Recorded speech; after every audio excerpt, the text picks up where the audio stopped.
Give me some feedback here. Okay, it seems we can hear you loud and clear. Yeah, so let's start. Great. Then hello everyone again. Good evening. And allow me to welcome you at our evening webinar. In Moscow, it's evening. I guess in Europe, it's still daytime. And in the United States, it's still morning. So we have lots of people from different countries.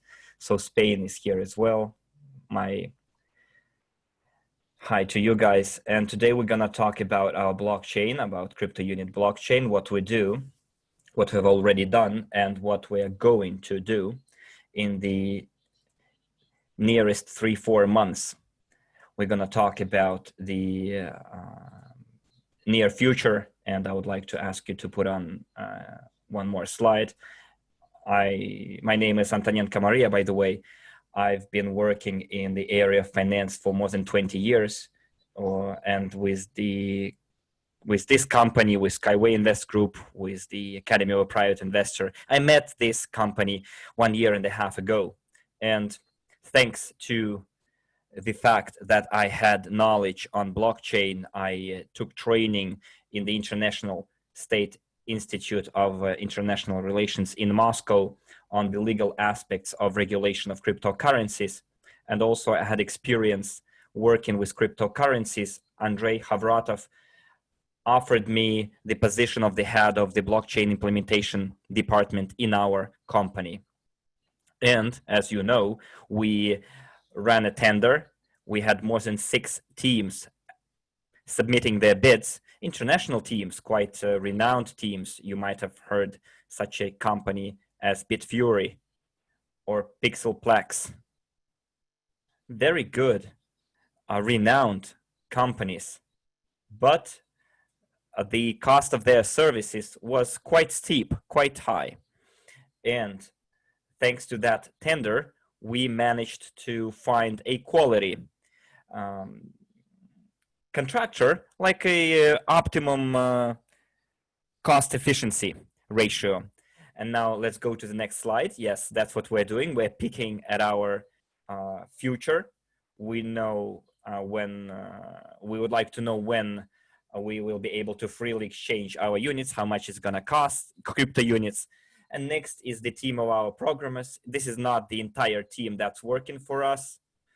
Anton Polevich is the head of all services. Maxim Galinovsky is the director of the company, the manager, the head. Alexey Solovyov is the business analyst and the developer. Yeah. And Alexey has like a big business approach to all terms of references, you know, like what business needs, that's what the programmers should do. Also, Alexey Muravyov is our developer, blockchain expert, writes our smart contracts, and Denis Sergeyev is responsible for the servers and nodes. And this morning we had Alexey online. Alexey, if you're still with us, you can go on air. But if you have still work to do, if you have to develop work on our blockchain, then we forgive you and I will do it on my own then. Okay, Nikolai says that he's not in the room, but guys, if you want to listen to Alexey, go and watch the recording of the webinars that we had at 12 o'clock Moscow time, because Alexey's main, let's say, line of duty is to develop blockchain and not speak at webinars. I would like to ask you guys, who is in our project, in our program, CRYPTOUNIT program, is a newcomer, who joined us quite recently? Put a 1 in the chat. And those of you who have been with us for a long time, give me a 5 in the chat. I would like to see how many newcomers or novices we have. Mainly I see 5s all over the place. Okay, I see that most of you, almost all of you guys are old-timers with us. Yes, Lidmila says that the company is almost 5 years old. We very soon gonna be 6-year-old, and many partners stay with us. They remain loyal to our company because things that we're doing, they are just, we need to take our hats off here. It deserves lots of respect. And when we launched the Crypto Unit program, we have newcomers as well. I see one in the chat. In March 2019, we planned to issue our Crypto Unit token on Ethereum blockchain according to the ERC-20 standard. And we did it. In January, we launched our token, but we find out that Ethereum blockchain is not a high-speed blockchain. It cannot be scaled up.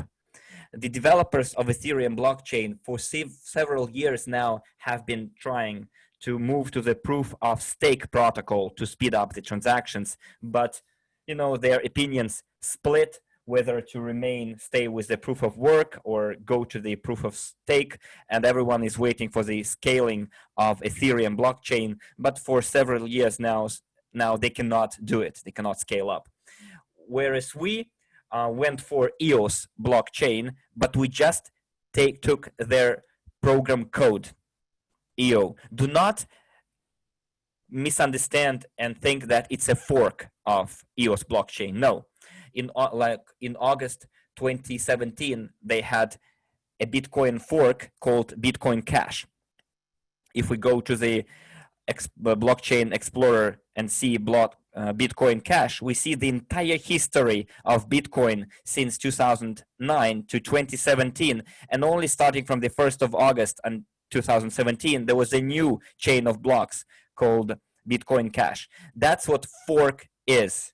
They preserve all the old history of transactions, and from a certain point, they make this spin-off, a forking. Our blockchain is written from zero, from scratch, using the programming language which was used to write EOS blockchain. And EOS, over the last several years, has showed quite a rapid development, that the team of developers of EOS, they're doing their best. They try to issue updates every half a year. They add new functionalities, and all those new functions, they are in open access. The EOS team makes it so that other people can use their developments. What we did, that's exactly what we did. We took the program code and wrote the smart contracts that we need. Every block appears in our blockchain every half a second. If you compare it to the Bitcoin blockchain, in the beginning of its life, back in 2010, 11, one block appeared once 10 minutes. Then the complexity of mining increased, and then the block appeared every 30 minutes, and sometimes it happens that blocks are mined once per hour. Until the block is validated, the transaction is suspended. People send Bitcoins to each other and wait for like 6 validations, 6 confirmations. 6 blocks need to be validated for the transaction to go through, that the transaction is valid. Basically, it's like a synonymous word to confirmation, to prove it's being a genuine transaction and not a fake one. That's why those blockchains are quite slow. That's those blockchains that work on the proof of work protocol. And in addition to them being slow, they also require from miners very expensive equipment and quite a lot of costs on electricity. There is statistics out there that mining capacities of China, who mine Bitcoin, consume as much electricity as a small country, let's say Romania or Moldova. Can you imagine? Their mining farms consume as much energy as the energy consumption of an entire country. using the proof of work protocol. In our case, it's proof of stake, and it's different. I'll explain you why. In order to ensure the validation, a computer that's a validating node, a validating computer, sometimes it's called a node, this computer, this server needs to have coins. And the coins of our blockchain, either UNTB or crypto unit. And the more we have coins staked on this node, the more chance this block has to validate, this unit has to validate the block, and the higher the chance of the reward. It's similar like to the voting procedure of shareholders. Someone has this many shares, 20%, someone has 5% of shares, someone has 50% shares, and by the majority of votes, a decision is made of the stock companies to establish the balance, the budget, to pay dividends, to improve the development strategy. That's what happens on the proof of stake protocol. Validators, because they have quite big substantial deposits of coins, they can confirm those blocks. And for that, you don't really need to consume lots of electricity or to have very powerful, high-performing equipment, hardware. This is another good advantage of our blockchain. Our block can hold 5,000 transactions. Many people think that a block is like a box or like a brick.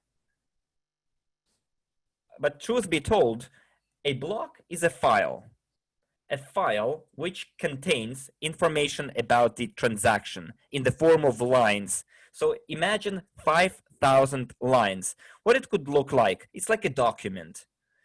So it's like a bank statement, account statement of our system. Like similarly, like they have it in the banking system. And in one file, there are 5,000 entries. This is the size of the block. And since one block is born every half a second, then per second, we can send 10,000 transactions. Simple math. Visa and MasterCard, their speed is around 6,000 transactions per second. Some of the data say that it's 20,000 transactions per second in Visa and MasterCard. But, this information is always, you have to believe it. Different sources differ in their opinions. But we think the speed that we have will be sufficient for all our transactions to go through quickly. Even if we have 6 validations necessary, it's still 3 seconds. So in 3 seconds, your crypto units or your other tokens will get to the recipient. So that's what the speed of transactions mean. We decided that in our blockchain, we won't have any commission fee. When you transfer Bitcoins, you pay a commission fee in Satoshis. It's like a part of the Bitcoin, 1 Satoshi. Where when we make an Ethereum transfer, gas is the part of the Ethereum. So this is a part that you have to pay as a commission fee. In our case, we won't have any commission fees, and this is a good advantage too for new users, for them to deposit their new coins on our blockchain. We will talk about it later as well. Let's move on to the next slide. Okay, what do we have here? Work on the blockchains is in full swing. So what did we manage to do so far with the Stanumium company under our contract? So we moved on to the production version of the blockchain, but we kept the test version on the first 2 servers where we deployed our first version of the blockchain. We'll test it, and then it will be moved to the production version. We rented servers from Hetzner company in Germany, those servers, and then we're gonna expand. We're gonna expand our server base, and we will rent servers in other countries. We've also validated the functionality of the Explorer. block explorer. It contains general information for any user from outside. So your wallets that you're gonna have in July, this is your personal information, whereas the blockchain explorer has the information for everyone, like open information. Tokenomics paper, that's what took us lots of time, because the tokenomics paper has such notion as the issue of tokens. As you know, the issue is the word issue is usually used when the central banks print money. For example, the Federal Reserve System decides to print a new dollar and they issue new dollars. The Central Bank of Russia may decide to print new rubles, and they will have an additional issue of rubles within the country's budget. As for the issue of the tokens, this is what tokenomics is all about, a document that establishes how tokens are going to appear in the world. That's what the issue in this case means. This month in May, well, last month, May, we've updated our Blockchain Explorer. Many of you already saw the new design. Guys, by the way, give me a 7 in the chat if you already entered the website and explorer.cryptounit.cc. I see lots of 7s. Yes, you might have noticed that it was redesigned, reworked a little bit. So let's move on to the next slide. That's how it looks like right now, our Blockchain Explorer. We prepared in advance those, you see the rectangles, those squares, let's call them, for different tokens in the form of bank cards. So what we plan to do is we would like to combine our UGPay payment system with our tokens. And when we're gonna have our bank cards, we would like the visual representation of it to match our bank cards. When we're gonna order the cards, the design of the cards, they should match our like CRU token design and our entire logo. Of course, some of the buttons are not yet clickable. It's because it's a raw primary version. Let's call it 1.0. It's just a trial version. This is the first design. And we already had some good feedback. We had some dark colors version, like white letters on black background, but we decided that we're gonna go with the white background. And indeed, lots of sections, menu sections, they are not yet, say, connected. The work on the blockchain observer is still ongoing. Even those information about the wallets, you know, the bars over there, you see, they're not yet genuine, they're not yet real. They do not take into account the current number of our users. This chart was taken from the Bitcoin blockchain, just for us to understand how many wallets Bitcoin has, so that when our blockchain counts all the open wallets, we will compare.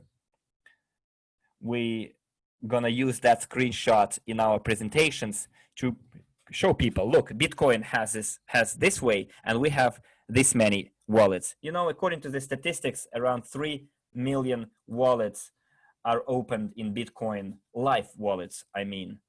There might be much more, of course, many more, but you know, here we're talking about the wallets that have at least sent once their Bitcoins away or received Bitcoins, and like wallets that people did not lose passwords to, and they are only 3 million. In our company, we have already 1.5 million, so we have quite a high chance to, you know, surpass Bitcoin in terms of the number of wallets, and soon after we're gonna catch them up in terms of the price of our unit as well, crypto unit as well.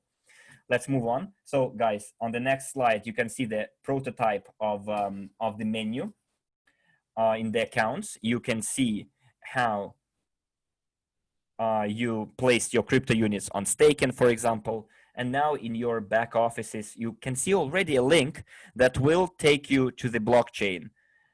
You can see when you received what on which day. In our Explorer, you can see two algorithms, the algorithm 1 and algorithm 2. Algorithm 1 means that you purchased EIP, Educational Information Package, and received crypto units as a gift together with the educational package. This is algorithm 1. Within algorithm 1, crypto units will be released 330 days later. So 300 days of being frozen, and then 30 days later, you will have 1% released.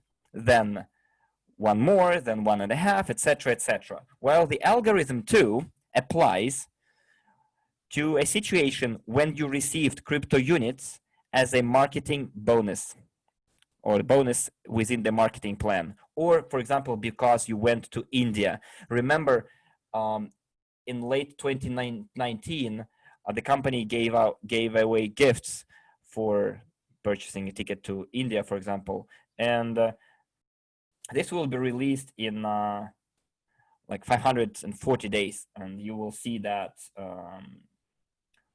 and you will see what kind of algorithm was used to your in application to your crypto units. And some people say that we cannot see information about the tokens that we received as points for staking your crypto units. Guys, the reason why you don't see your, let's say, released tokens as a result of your token, because the synchronization took place in May. So all the bonuses, staking bonuses, have not yet been synchronized, guys. If we synchronize it every day, then the server of the back office will always be shut down on maintenance. You know, it won't simply withhold all that burden. You know, it already contains like information over the last 5.5 years. It's such a big database that if we add day by day or hour by hour synchronization, that will be too much of a burden for our server, and it will simply break down, you know. That's why we're going to synchronize back offices either once a week, on Sunday, for example, when there is the lowest load, or once every 2 weeks, once in a fortnight, if there are some other priorities in the regarding with the back office operation. For now, we have a priority to, you know, to speed up our exchange, because all of you guys almost complain that you cannot make an exchange, and our programmers will make this task as their priority number one, which our IT guys have right now. Let's switch the slides.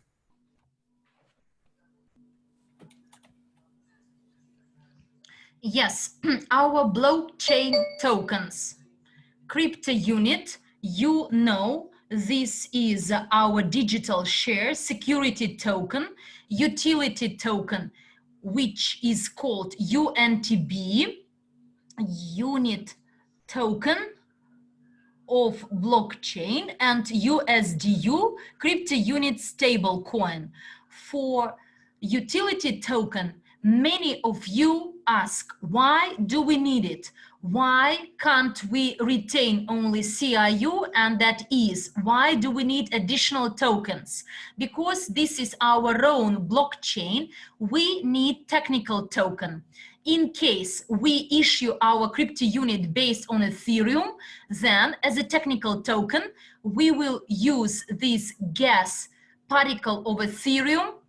So you spent gas or gas, or should we actually issue on EOS, then we will actually pay a charge. But to retain a wallet, you should buy EOS, and 500,000 1.5 million of our partners will go to someone else blockchain, buy their coins, and actually the price of these coins will go up. Why should we feed someone? This is the reason we create our own, and this is the reason we have our own technical token. And if you cannot distinguish security and utility tokens, there is such an example, simple example. Look, we get some receipts or bills, utility bills.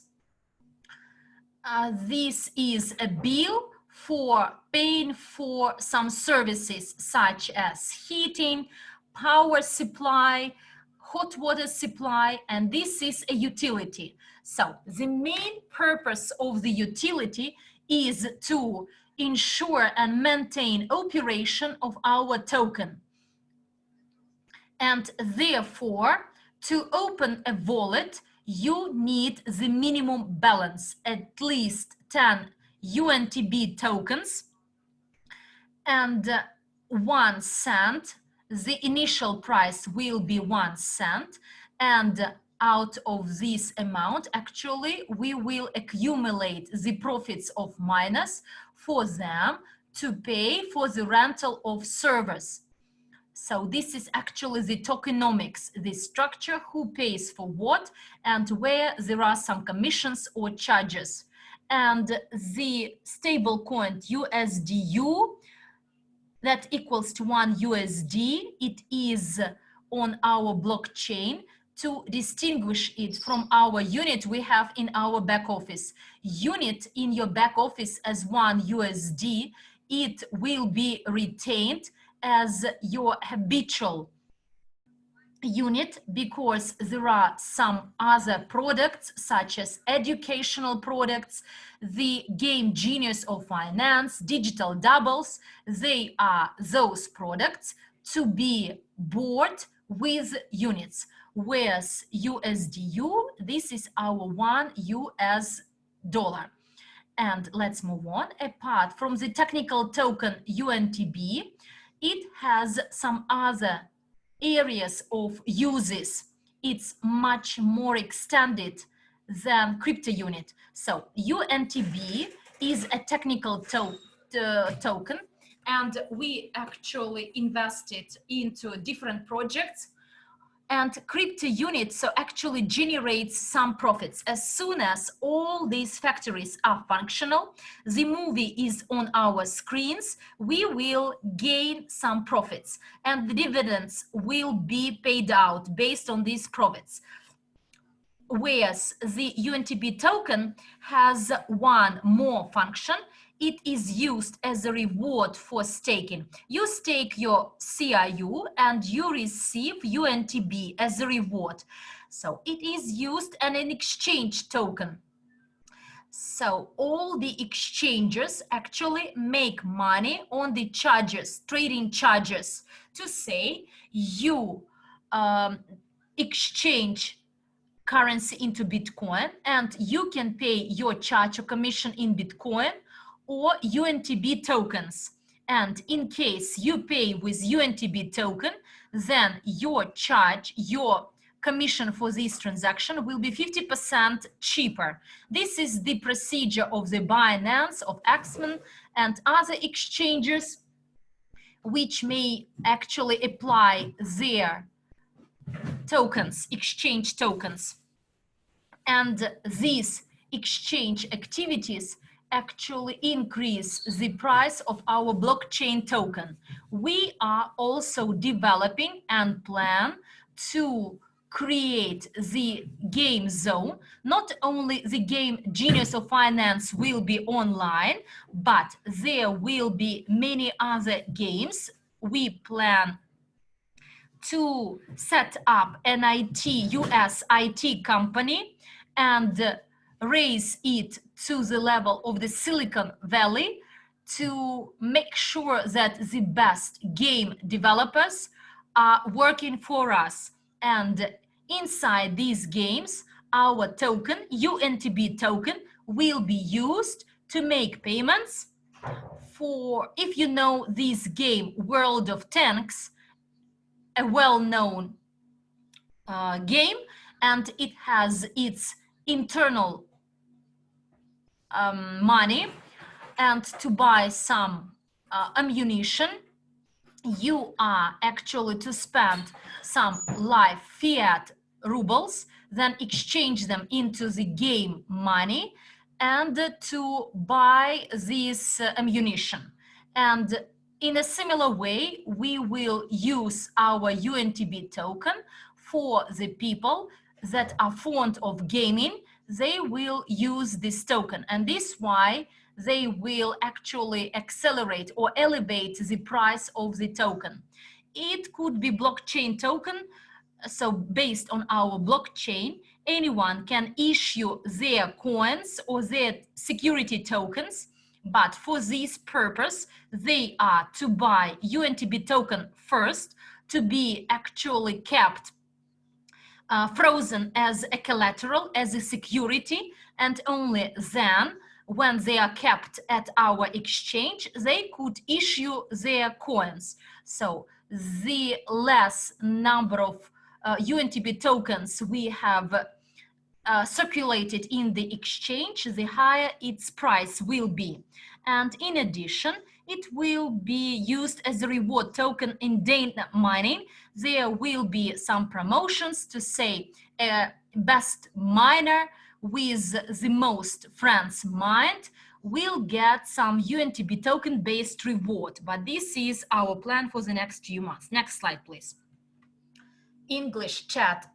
Good. Staking now for the partners who are members of the VIP club. You can stake your released CRUs and you get your interest in CRUs. But as soon as we migrate to blockchain, this system of staking in your blockchain, in your back office will expire, and you can stake your crypto unit, your crypto unit wallet under staking, and will get UNTB tokens as your interest. This table is quite small, and in the short run, we on the website will post this table with the tokenomics, and there this table will be viewed much better. You can press the buttons to estimate the rough profitability, but roughly per 1,000 CRU tokens, every month you will get from 200 to 300 UNTB tokens. In case one token costs 1 cent or 2 cents, your gain on 1,000 CRUs will be from $2 to $6 a month. And the higher the price of the UNTB token is, the higher the gain from staking.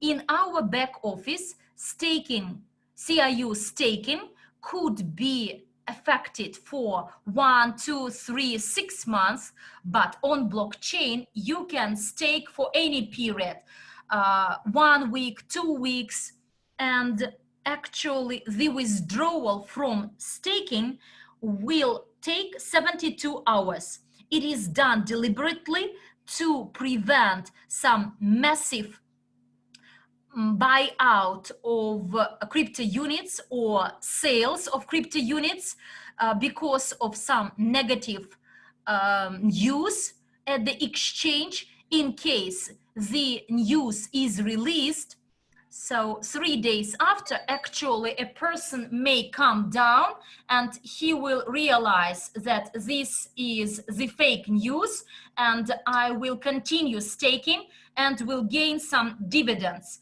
So when a person sells his released tokens, he won't get any dividends. And the staking on blockchain for any period will be the same. Yes, the interest rate will be not dependent on the period of staking. It will depend on the number of UNTB tokens issued at our blockchain.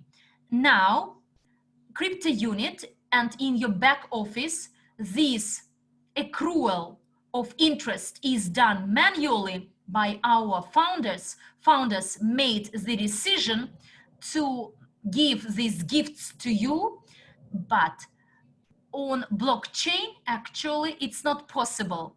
So everything is written down in smart contract, and as soon as UNTB is issued, so the blocks emerge, and this amount of blocks for staking we will get.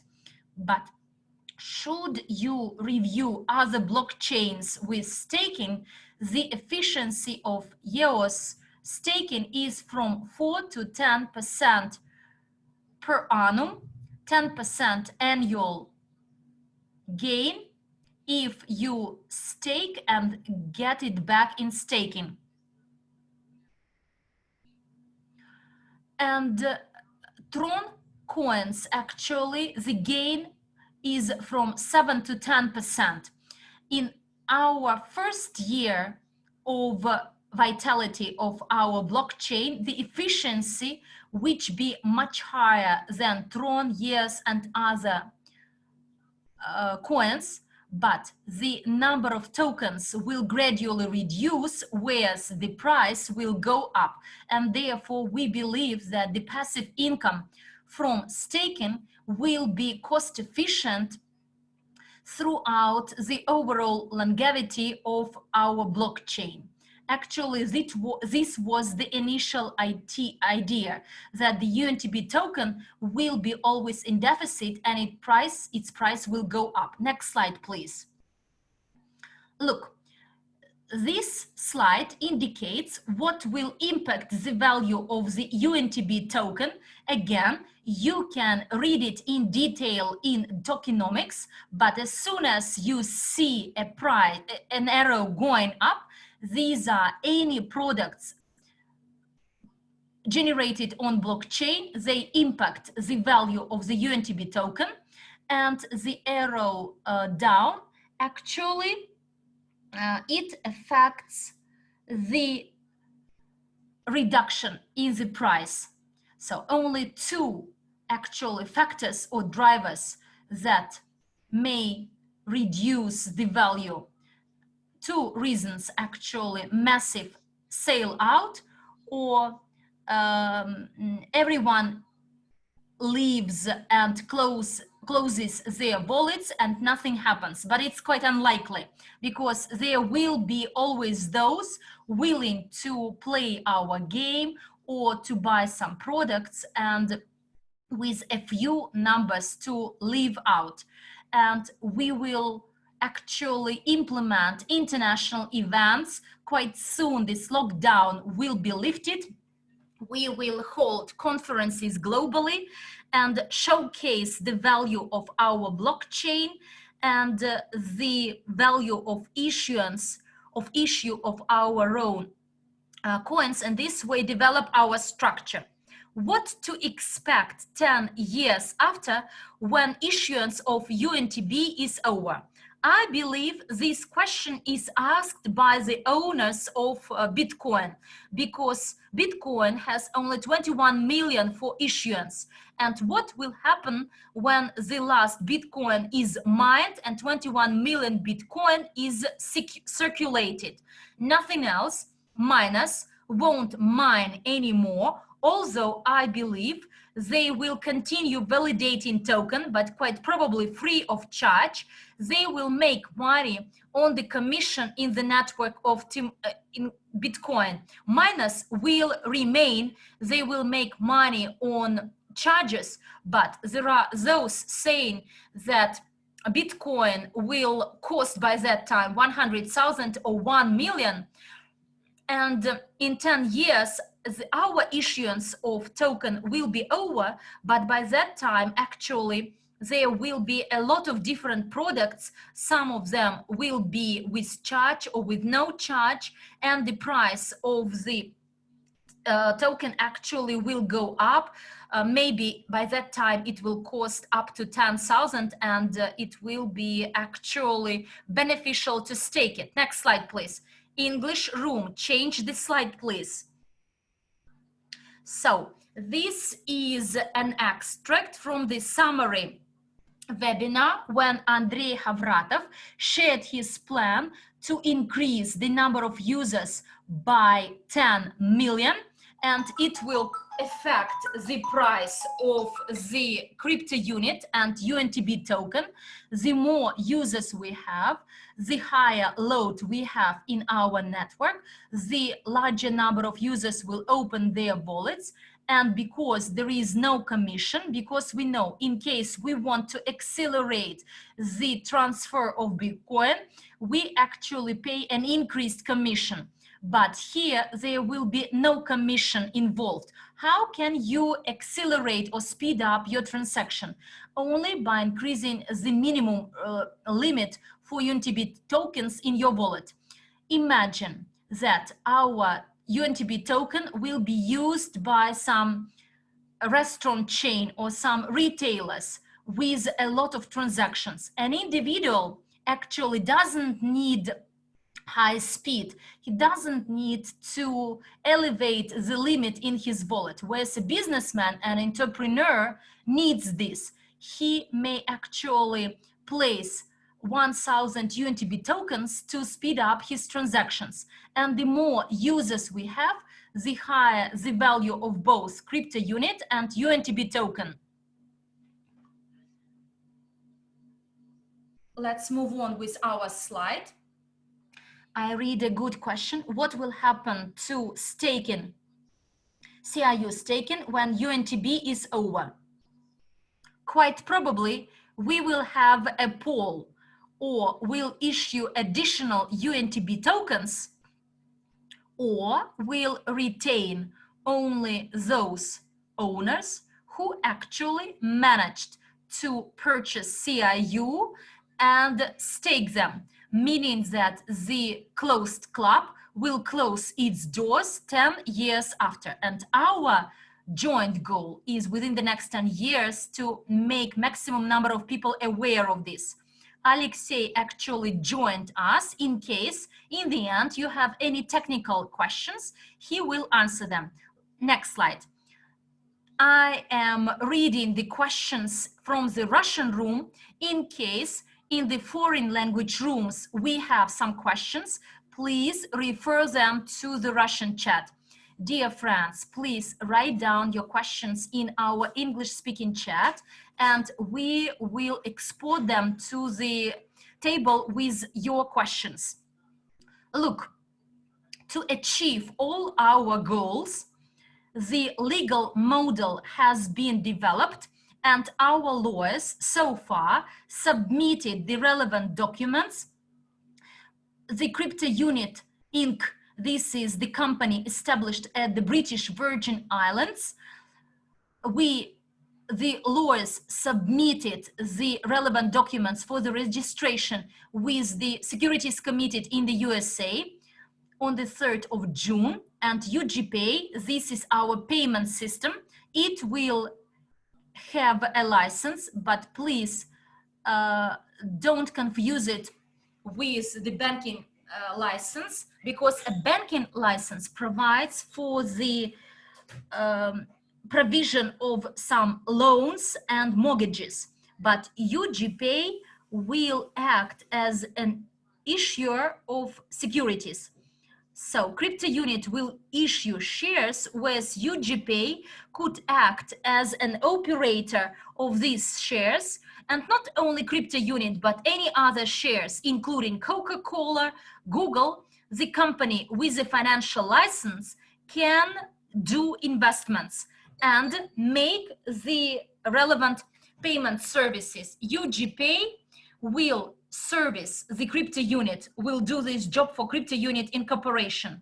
And our Estonian exchange, for which we are preparing the terms of reference, it will actually provide some technical opportunities for those willing to sell or buy units, and it will be golden time for traders. So these are 3 elements of success, and in parallel we work both legally and technically. Next slide, please.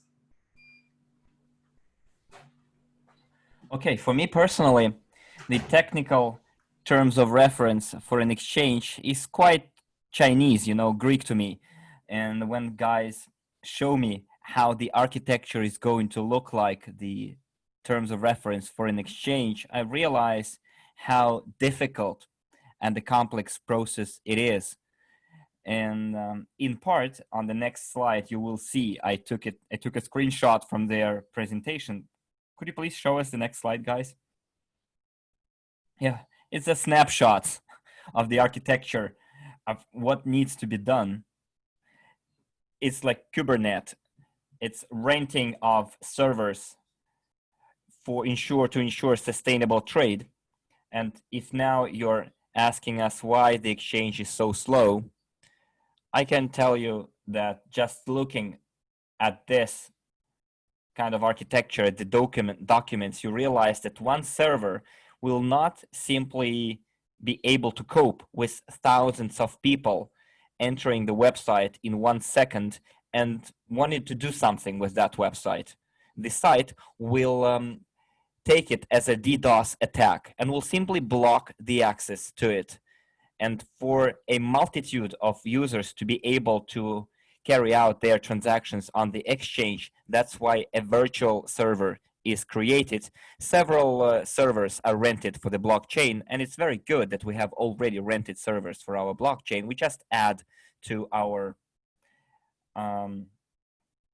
network additional capacities, and that's it. It's very important that that people need to take care of the security in the exchange. For over a decade of the existence of cryptocurrencies, you might know it as well as I do, that many cryptocurrency exchanges were hacked and robbed by hackers.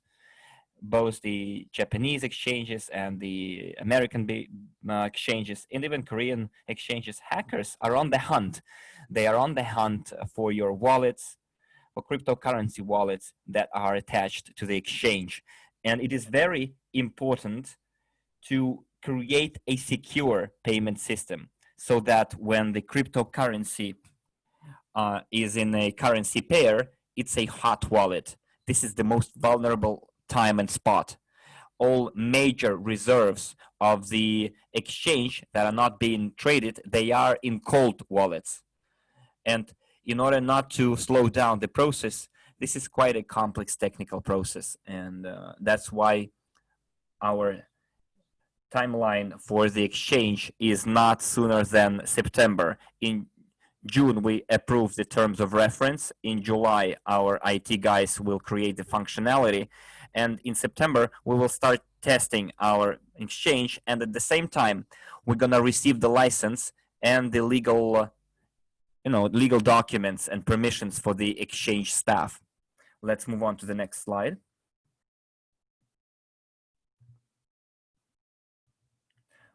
Could you please, I guess in the Russian room, they haven't yet switched. Yeah, they did. Perfect, thanks. As far as our roadmap is concerned, we have now written down our tasks or milestones until the birthday of our company. You can see in July, we're gonna, in June, let's say, we're gonna publish our white paper with the tokenomics. Then we're gonna have licenses also hopefully received, and we will report on it by the end of June on our reporting meeting. If the regulators won't reply to our request within 20 days, then we'll have it a little bit later. In early July, we will have our licenses. Also, we're gonna approve the terms of reference for the exchange. In July, as I already said, we're gonna have the legal opinion for the token CRU from the US Securities and Exchange Commission within 20, I think, working days. So by early July, we'll be waiting for their written notification that they have received our or accepted our application. Also, we'll continue our work on the Blockchain Explorer and wallets. So by July, we're gonna have our own crypto wallets, which will put together all of our tokens, CryptoUnit, UNTB, and USDU. And also we'll have a prototype of the technical functionality of the exchange. And there is a chance that the primary functionality will be able to be integrated into your back offices. So we'll have a separate website, cru.exchange, but the link to it will be in your back offices. And the CRU points that you try to exchange right now, we will test the technical functionality with the CRU points first in July, hopefully. In August, we will have works on staffing of our exchange with the ML officer. We have already an agreement signed. We will also hire other staff like technical staff, support staff for the exchange. In September, we will start trading already, at least start trying to trade and hold different events, including our birthday celebration in October. And then there will be different blockchain conferences across the entire world. We will, of course, participate actively in those conferences. Sometimes we will organize our own conferences. Sometimes we will attend other people's conferences, because at the moment, exchanges that sell or trade in STO tokens are very far and few in between. And we will try to, occupy our niche in this area on par with American exchanges that trade in STO's Seychelles exchange, and we will have our own Estonian exchange for the European partners, investors. This is gonna be quite convenient. And would you please go to the next slide? Oh, here we have it. It's questions and answers, finally. And if I'm not mistaken, Alexei is on board. And if you have any technical questions to him, I think he will gladly take them. Just let me take a look first at your questions, guys.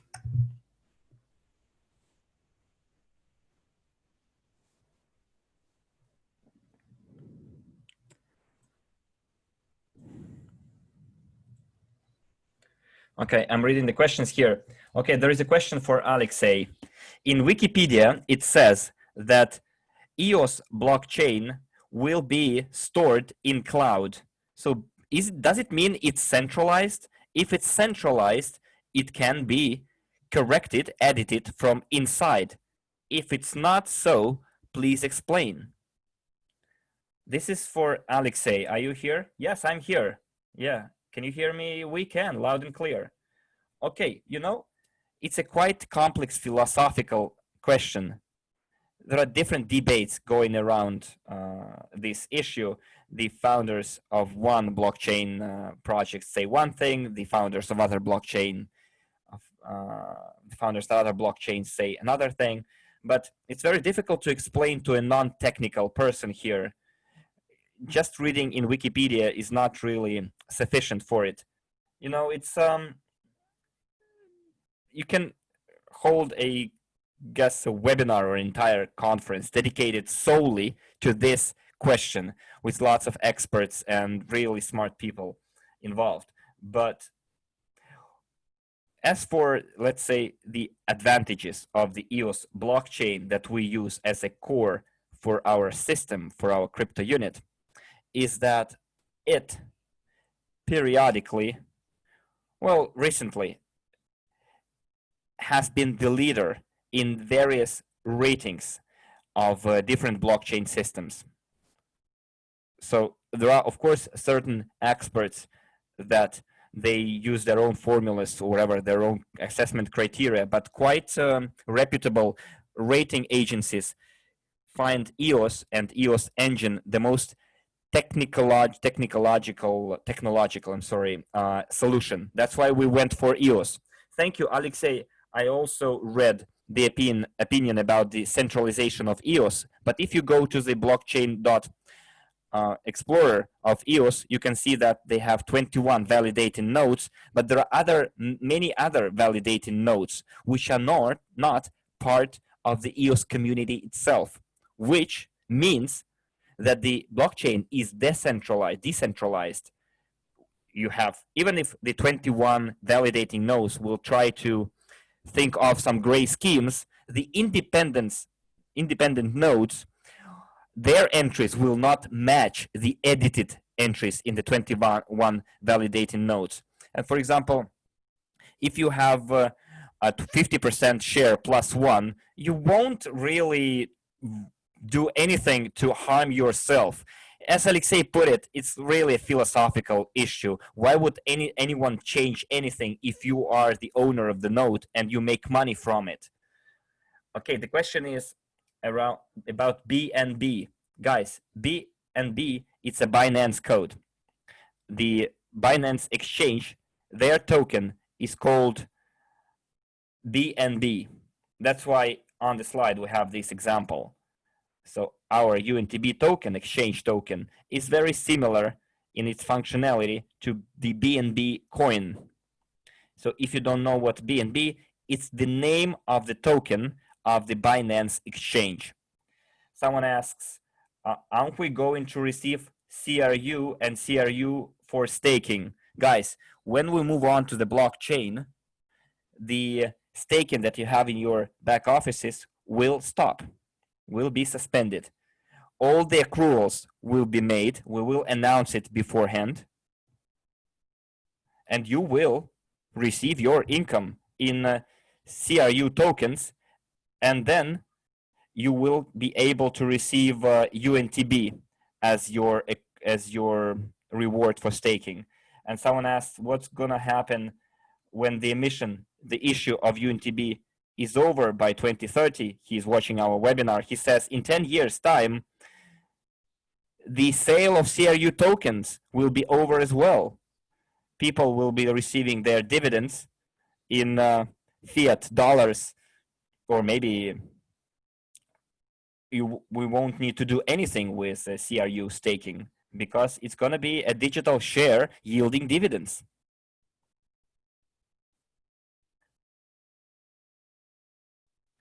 One more question about the stable coin. Do we need to explain, can you explain it more specifically? A stable coin, 1 USDU, is equal to $1. That's a stable coin. For example, USDT, it's a digital dollar which was issued on the Ethereum blockchain by Tether company, and they have Omni wallet, another derivative. Alexei, is it a separate blockchain for Omni? It's a solution written on top of the Bitcoin blockchain. Okay. So it's just an electronic digital dollar. And why electronic dollar was even created? For the banks to be able to store on their deposits live dollars and to issue USDT in the amount equal to the dollars that you have to be traded in the exchanges. By doing it, they avoided all the commissions for depositing and withdrawing. For example, if you deposited your exchange account from your bank card, Visa, MasterCard, you would pay 3.5% on commission fee. Yet here, your money is in your bank account, whereas USDT are credited to your exchange account commission-free, almost commission-free. And we're going to use the same formula for our stable coin as well for the exchange, for their exchange trading, in order not to pay commission for topping up your account in fiat money, dollars or whatever other currency. When exchanging CRU, can we place several orders right away or not more than one order per hour? As far as the CRU exchange is concerned, you can place an application once per day. If your application is not met, is not processed, then you won't be able to place another one. That's as simple as that. Our CRU will be released in 350 or 330 days from the time of the purchase. The correct answer is 330 days. We have been discussing and looking into that question quite a lot. When in March, the first released CRU points appeared in the news, they said it was 350 days. But if we follow the algorithm of the release, it's 300 days plus 1 month. I know. It's 300, 330, 360, 390, etc. So the first release is 330. Alexei, one more question for you. They say that in the first version of the Blockchain Explorer, you could see whether it was algorithm 1 or algorithm 2 to be applied. Now with the change in the design, that information is nowhere to be found. We need to work on it, Alexei.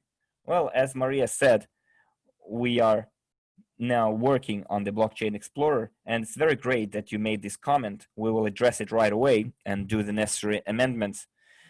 In the new Blockchain Explorer, we will make it quite clear. It won't simply be algorithm 1 or algorithm 2. We will put there something nice, you know, understandable. Do we need to change the password in our back office right now for a more difficult one? By the way, that's a standard procedure. You need to do it always. You can't be too safe, you know. Okay, in the table, it says about the UNTB issue. What's gonna affect the price of the UNTB token? Guys, we've already covered that. In addition to the Estonian exchange, are we planning to enter any other exchange? For example, the Belarusian exchange. In Belarus, by the way, there is an exchange. Yeah, you know, at the previous webinars, we told you that we're holding negotiations with the Belarusian currency.com, Seychelles exchange, merge. And in the Belarusian exchange, we found, let's say, not quite positive feedback, far from it. That's why we decided not to stop considering this option at all. So one of the things about the Belarusian exchange is quite a strict control from the Belarusian government and the Belarusian central bank on the depositing and withdrawing of money. So our users faced the situation when the currency.com simply freezes users' accounts when you try to withdraw a large amount of money. For example, you deposit, let's say, dollars from your bank card. You bought Bitcoins, and then you would like to withdraw those Bitcoins to your wallet, and the exchange blocks, freezes it. And then trying to learn from the user, where did you take money to buy one Bitcoin? And the other way around. As soon as a person topped up their account with Bitcoins and would like to withdraw fiat to their bank card, again, the exchange asks them, where did you take those Bitcoins from? So Belarus is quite a harsh control regime country, you know, and we understand if we help our partners, many of our partners enter that exchange, then it will be on us to continuously, let's say, be the troubleshooter, you know, do the troubleshooting all the time. We don't want to create problems that we will have to deal with later. That's why we stopped even considering the Belarusian exchange as an option. As for merge, Seychelles exchange, when we received their requirements for the listing, it didn't seem too expensive. The listing itself costs $15,000-$20,000, but Merge Exchange had a requirement to deposit for 12 months with them $5 million for the exchange to support its liquidity. And Andrei said, are we like sick here or what? Should we put our own money on someone else's exchange to ensure their liquidity? Those guys are swimming too shallow, you know, for us to finance them. So they don't have any liquidity whatsoever over there. And in April, there was news that the American exchange, I can't remember the name right now, in 2018, they received the license for the security token, and they addressed their participants who when they listed their tokens, they wanted them to make a second payment for the listing because the exchange couldn't survive on its own to support its personnel, etc., etc. And then this American exchange sent the electronic letter to all the participants saying that if we do not pay again for the listing, we'll have to shut down and move your tokens to Tether exchange. But Tether will face a similar story very soon because they don't have liquidity. Therefore, it was decided to keep money. If we keep money, we keep it on our own exchange.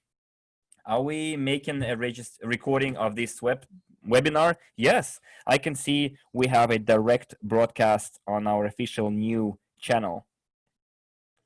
Will the exchange be tied to the CRU global portfolio? Of course it shall.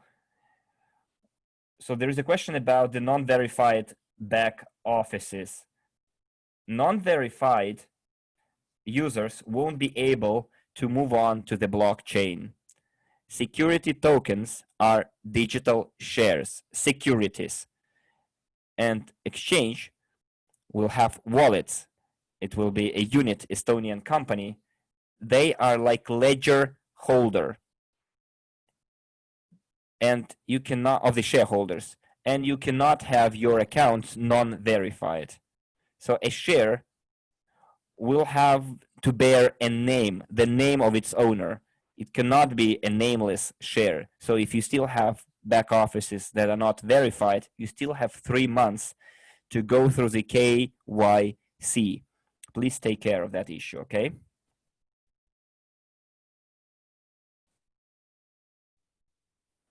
Now, why the cost of UNTB is decreasing every month? Does it mean that we're losing our money? This is not, it doesn't mean that the cost is decreasing. The number of the tokens issued is decreasing. We'll have a deficit in issue, like halving in Bitcoin. First it was 50 Bitcoins, then it was 25, 12.5, and now it's 6.25 Bitcoins as a reward for one mined block. In our case, it also, the reward is decreasing, but the price is going up, so you won't lose your money. There is a question from the Italian chat. Can we exchange UNTB for CRU? Yes, and you should. Andre would like to implement a mechanism that when you buy CRU using UNTB, you will have bonuses, discounts. There will be incentives to buy CRU using UNTB. Someone says, I still don't understand the difference between CRU and UNTB, because how the CRU purchase will affect, because CRU purchase will affect the cost of UNTB. Well, those are two separate coins, of course. They will have their own individual lives, but they are all our brainchilds and children, and they will be interrelated. The difference is that CRU price will depend on the value of our portfolio. For example, we open a factory on Basalt, and then the price of the CRU will soar 3 times, even before we start selling Basalt as raw materials. The price of the CRU will already soar. As for UNTB, it ensures a certain amount of transactions, number of transactions. It will go in price like CRU, but they will not be directly related. If CRU costs $10 and UNTB costs $1, no.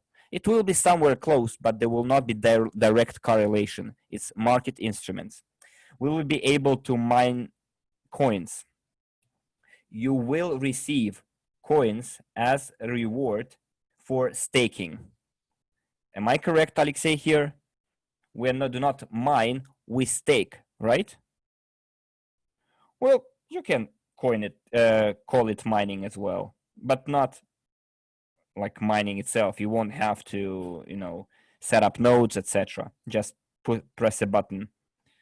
So on behalf of which company did we submit the documents for the registration with SEC?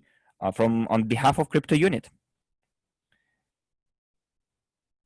So someone says that my partners would like to make small CRU exchanges, but cannot.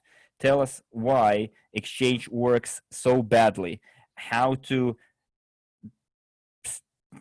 get in line for a month, for example, and so that the person could wait. Alexei, could you give your 2 pence regarding the, setting up, optimizing the exchange process in our back offices in a way better than we have today?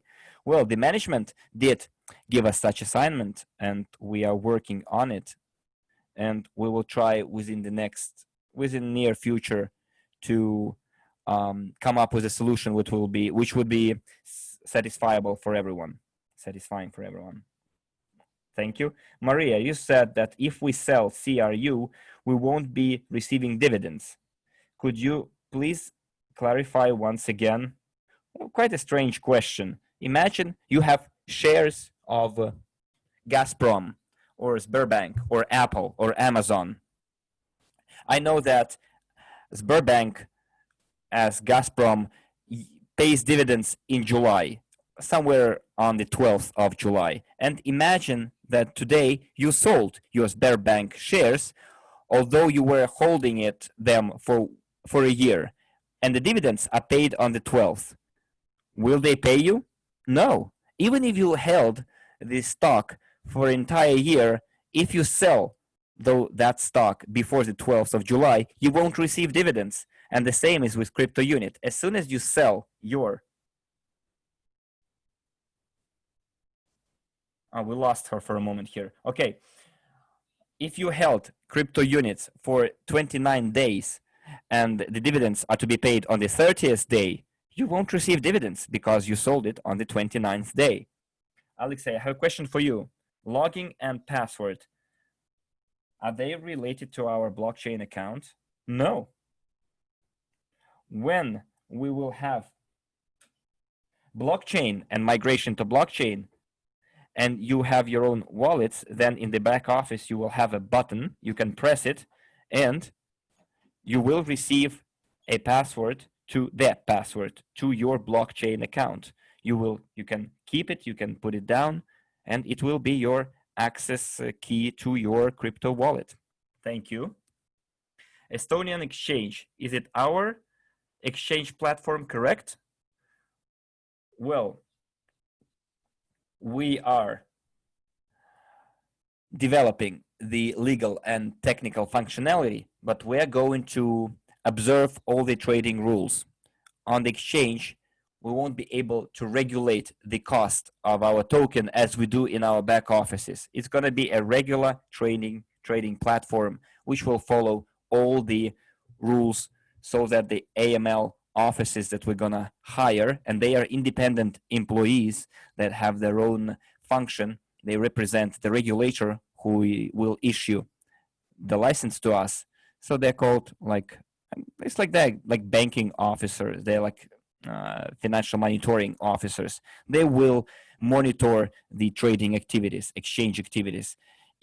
Even if it's our exchange, it doesn't mean that we can do whatever we want on that exchange. It's an independent exchange that will develop according to the rules of the exchange trading. How the verification of CRU tokens is affected. Not the verification of tokens, but verification of your accounts, guys. Alexei, by the way, if we have a verified user in the back office, when migrating to the wallet, can we add somewhere a tick box that the user is verified? Is that user had already been verified before, so they don't have to go through the KYC procedure twice? Yes, we can create a separate token on the blockchain, and there will be a possibility not to go through the verification procedure twice. It's like a verifying token, okay. On which exchange platform we're going to launch our STO? On the Estonian exchange, for us to be able to trade STO tokens. It's called Unit Inc. This is the legal name of the exchange. The CRU accrued for staking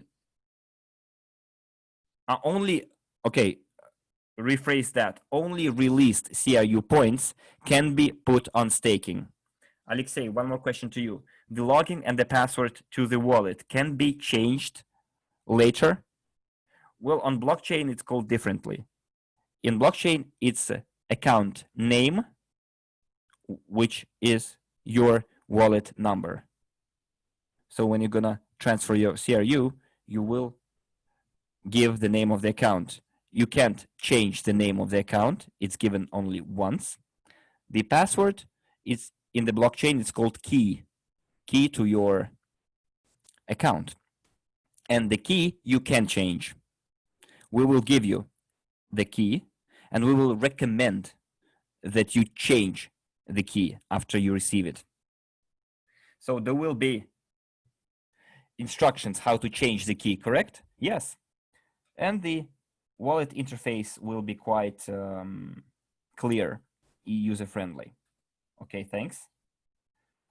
Will there possibility to withdraw funds to pay, add the cash, perfect money?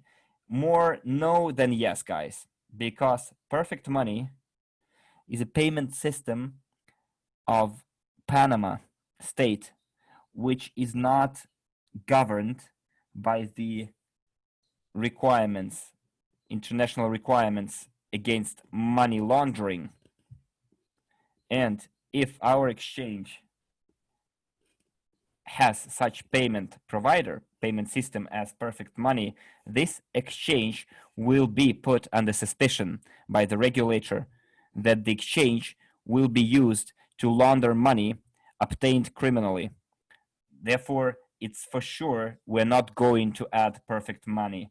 I'm not sure about the payee, what kind of accreditation they have, and add the cash. There were different cases. It's quite an old established system, but it all depends on the Estonian regulator and their attitude towards those payment systems. We will connect only payment systems that are reputable and reliable. Even coin payments provider, quite a popular cryptocurrency provider, has bad reputation. In 2018, coin payments blocked accounts to many companies without explanation of the reason. Millions of dollars were frozen on the coin payments accounts. And most probably we will lean towards UGPay, our own payment provider.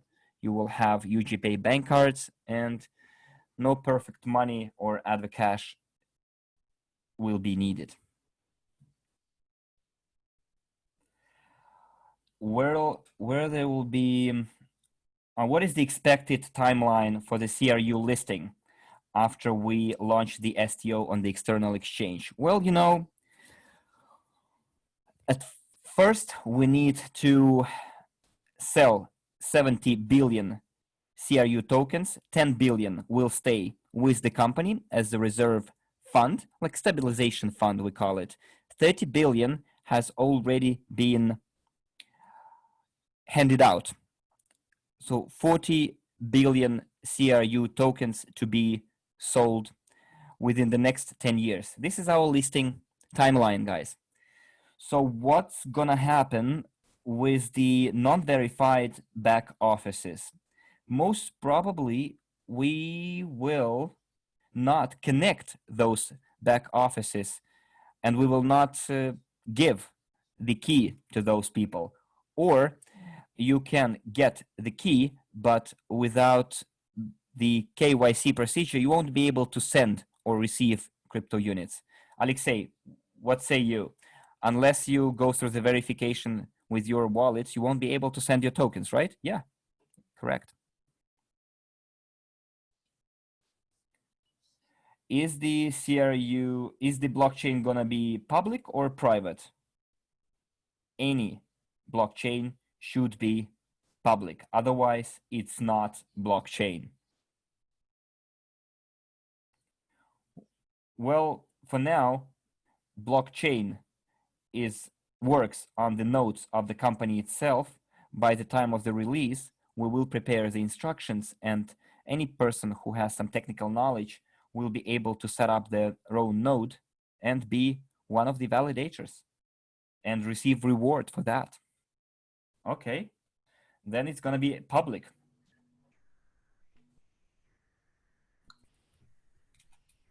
Some newly registered newcomers have PDF contracts and NDA agreement, but how can they sign something in a language they do not understand? Look, this applies to the documents in back office. Alexei, let's take note of this, that when we work with the back office, we have Ruslan Yagudin. He is the head of the translation department. We need to review the languages of all the documents related to crypto unit and tokens, and whether we can translate them into other languages. Good. We took note. What should we do if you forget your key? A favorite question. Look, we've actually assumed this possibility and understand that blockchain is still quite a difficult technology, and crypto unit company has different age groups, and therefore there will be two modalities. The first modality will be for professionals, when you are fully responsible for the security of your keys, whereas there will be a second lighter modality with some administration account. This is the company's account, which will have a chance to change your key in your account in case you forget or lose this key. Therefore, if you want to be fully responsible for your account with no one accessing it, then select the modality of a professional modality or account. If you trust the company and would like the company, if needed, to restore your key, then select the second modality. But it's not the company actually, at least 3 signatures of validators to be there to change your key, or all the 21 should sign. No, I decided while answering your question not to actually complicate it. It's not one signature. There will be several persons involved, 3 authorized representatives of the company representing different departments will need to actually to sign. Not one person will do it, just to ensure your safety and security. So security is a must. Whether it's cheap to deploy a node for validation in case you want to do it. Alexei, how cheap it is it? I don't remember the value, but the rental of the server is about 100 and, yes, expensive, 150 euro a month, and you also pay a bill for internet connection. For you to enter from your PC to hosting, you need internet connection, and it costs something. So there are those for whom the value of 150 USD could be quite expensive, whereas globally, no, it's not at all. When our blockchain tokens will be globally marketed. I believe after the anniversary of our company in October, together with our blockchain and tokens and our team of developers, we will tour around different countries and towns and cities, and we'll announce our coolest blockchain, and like it will be a show road of our blockchain. Alexei says, I am quite unlikely to be in this tour because there are people in the company fluent in English, so they will do their job. When will the Vietnamese language functional in the back office? I believe this is a question about the back office. I will take note.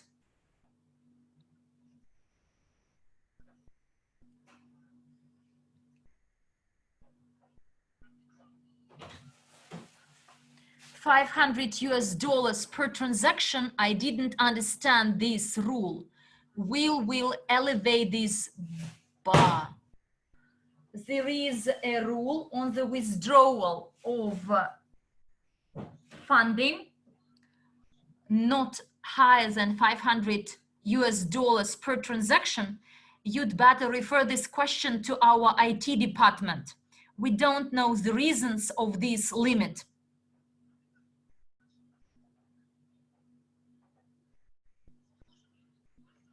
Can we use the cold wallet, our wallet, to be created for our tokens? Is it going to be hot, cold, or warm?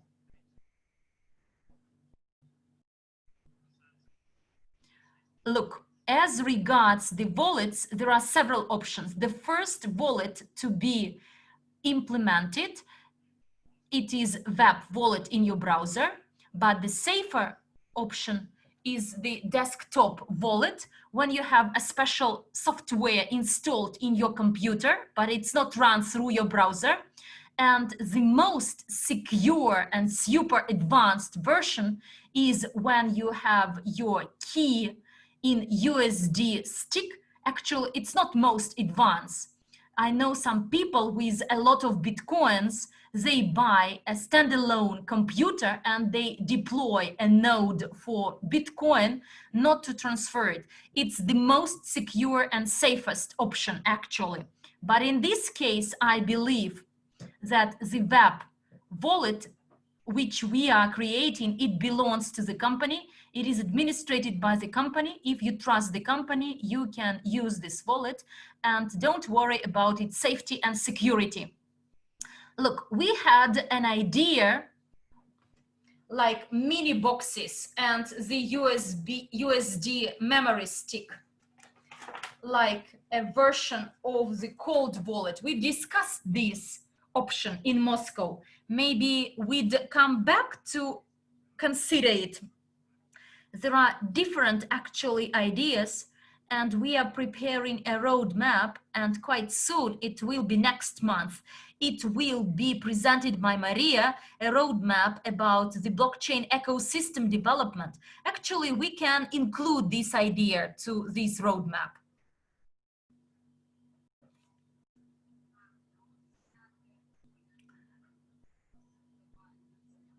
So inside the back office now, we round the units, only rounded figures with no digits after points. So Yuri asked this question this afternoon. So it is repeated. We are to take note of it. There are no questions in the English chat. Great. In the Russian chat, no questions anymore. So, dear friends, we worked really well today. And Token Security CRU on the 3rd of June, actually, we submitted these documents. I believe someone is browsing the website of the SEC, and actually no secret should be shared with you. I share this secret. Please do not browse the website of Securities Committee. Guys, this Saturday at 3 p.m. we have a closed webinar provided by Andrei Havratov. If you are a member of the VIP club, and your status is consultant and above, and the investment package is 1,000 and above, please attend this Saturday's closed webinar, 3 p.m. Moscow time. There will be super mega news about the Basalt factory. I shared some secret with you. Please don't disclose it. very valuable information. But me and Alexei, we say goodbye to you. Thanks a lot to our interpreters. So they interpreted very complicated topic, and our help desk, we are thankful to you. We have had 2 webinars on one day. Bye-bye to everyone and take care.